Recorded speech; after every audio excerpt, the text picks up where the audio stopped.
Hey everyone, welcome to the channel. This is my first video, and today we are diving into the fascinating subject of the Old World, or Tartaria.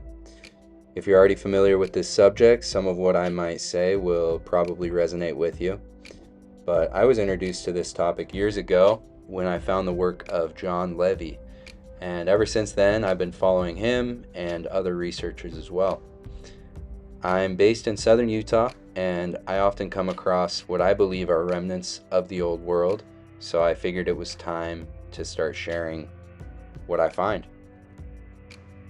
To give a bit of backstory, here's a 1776 map before there was any real American presence in what we now call Utah.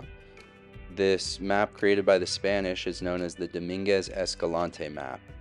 If you look closely, you'll notice that the cities are marked with castle symbols stretching from the north all the way to the south. One of these is labeled St. Joseph, which seems to correspond with modern-day St. George. I personally believe these castles aren't just symbolic. To me, they represent actual cities and significant structures. Many of these buildings were likely adopted or repurposed by later inhabitants, which is a pattern that I think repeats across the United States.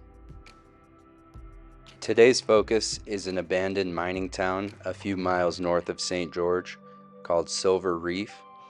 Even though it was a relatively small town, there's a lot going on with the mainstream narrative. So I've chosen to highlight just one structure, the Wells Fargo Co. Express building. Wikipedia gives some background information on this building and credits two individuals with its construction. However, during my visit, a museum employee shared a different story, that it was actually an Italian mason that was brought over to build and design this structure, as well as others. If you look at the front facade, it's particularly beautiful, especially with those archways. Doesn't seem to match a small mining town. The sides of the building are a little more rough, implying to me that this building was connected to adjacent buildings as part of a larger complex. The front of the building also seems to go deeper into the ground, giving it that familiar mud flood appearance.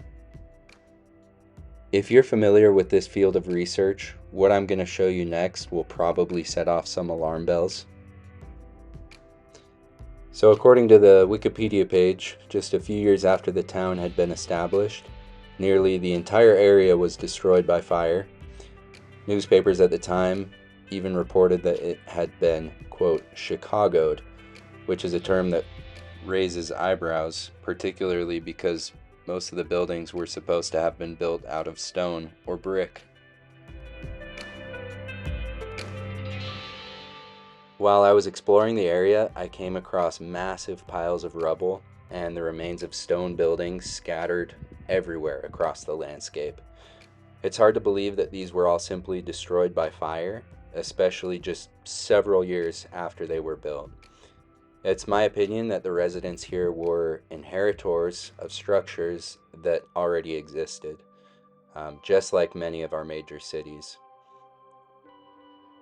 I won't say much about this picture, but it's a gravestone from the local cemetery from that time period, and if you recognize the symbol, you'll know what I'm talking about.